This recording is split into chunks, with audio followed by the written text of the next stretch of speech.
Rookie Michael Harris of the Atlanta Braves almost made the play of the year. I thought that he was going to get there, but it went just past his glove, and it reminded me of a former player, Gary Matthews. If you're young, you might have never heard of him, but he made one of the best plays of all time. I thought Michael Harris was about to do the same thing. What's up, everyone? It's Fuzzy. Welcome back to yet another MLB recap. Thank you for your patience. I know I haven't posted one of these in a few days. I was out of the office. I was having some fun, but we shouldn't miss one for the rest of the season. Now, before we talk about the games from yesterday, you do not want to go anywhere. I want to talk about an interesting quote from Aaron Hicks, who is pretty much in the doghouse when it comes to Yankees fans. He has found himself on Misfit Island. So he brought up Joey Gallo and the fact that Joey, he was terrible with the Yankees, so much so that he was hiding his face, putting on hoodies every time he left the house. And the fact that he went to the Dodgers, he was supported by the fans. Dave Roberts sat him down, talked about his struggles in New York, and he feels like a brand new ball player. Aaron Hicks, I mean, before this season, he signed a contract. He said that he was going to go 30-30. None of that is coming to fruition.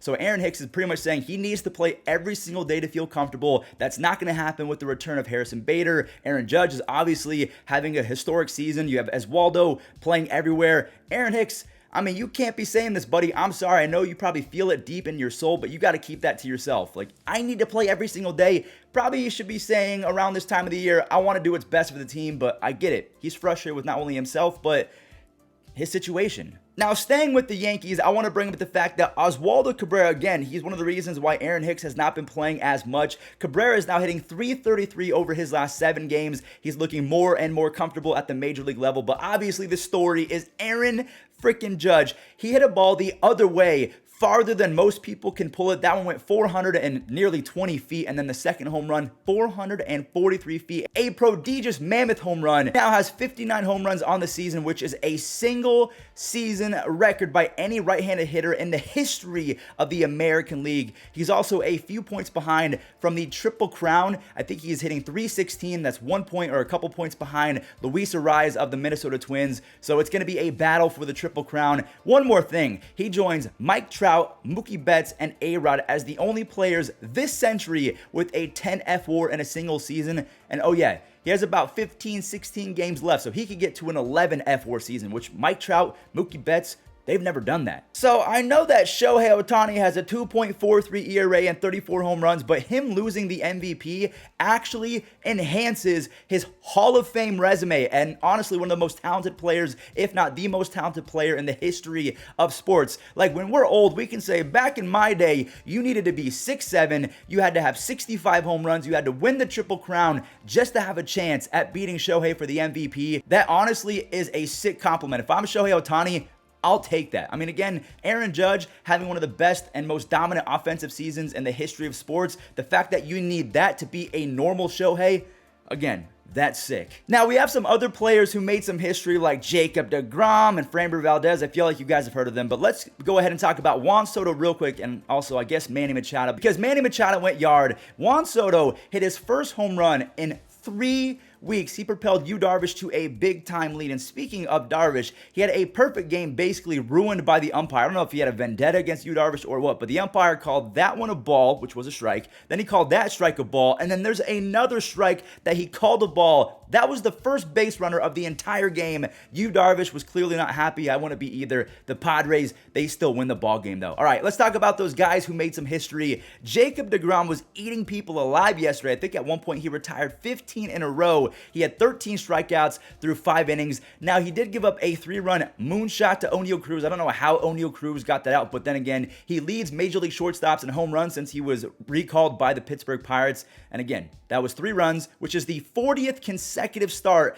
by Jacob Degrom in which he has allowed 3 runs or fewer, which is an MLB record. Now, staying with records, a few days after Yordan Alvarez popped off for 3 home runs, I just wanted to remind you guys that happened. Framber Valdez, he threw his 25th consecutive quality start, which is an MLB record. No one has ever done that before. A quality start is 6 innings where a pitcher has not allowed 3 or more earned runs. So the fact that he's going 6+, only allowing 3 or less every single time he goes out there, I mean, that is all-time efficiency. Framber Valdez, his arm must be made of some iron or metal. We all know that Sandy Alcantara's arm is made of the same material because he has now thrown 5 complete games on the season. He became the first pitcher since 2017 to have 5 CGs in a single season. He has more complete games by himself than any other team in Major League Baseball. So you guys better put some respect on Sandy Alcantara's name.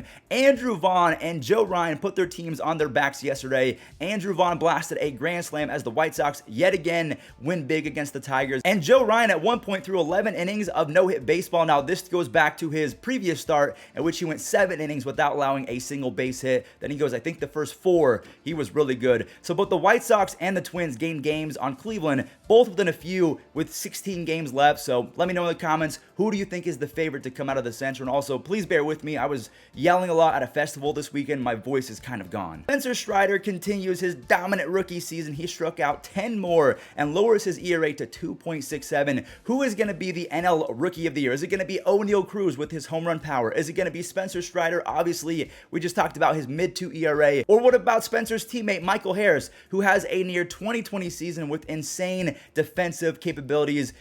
Also, I just want to mention the Phillies have now lost 4 straight. The Braves are 1 game back of the Mets in that division. So, I mean, the Mets win, the Braves win. That's the trend. All right, so we're not going to go deep into the other games, but I do want to go ahead and show the highlights from the rest of them. Adley Rutschman had a 2-run single in the ninth to help Baltimore grab a huge W late in that game. Jose Siri and Christian Bethancourt. No, I did not pull a Mike Tyson. I am not lisping. His name is Bethancourt, not Betancourt. Bethan. They go back-to-back as the Rays win 5-3. Luis Rengifo, this kid had 2 home runs in yesterday's contest. He easily won a job going into 2023. He has 15 home runs and a 112 OPS plus as a switch hitter. That is really good. Rafael Devers had 4 hits in yesterday's blowout win versus the Kansas City Royals. He had a big first half, but in the second half, he's hitting just .224 with a 657 OPS. I hope that he wakes up soon. Mookie Betts and Max Muncy, they deliver in the 10th inning. LA just barely nudged past their division rivals, the San Francisco Giants. The Reds, they shut down the Cardinals in Busch Stadium. St. Louis, they're still 8 games ahead of the Brewers, so they have a big cushion. And then last but not least, Connor Joe and Randall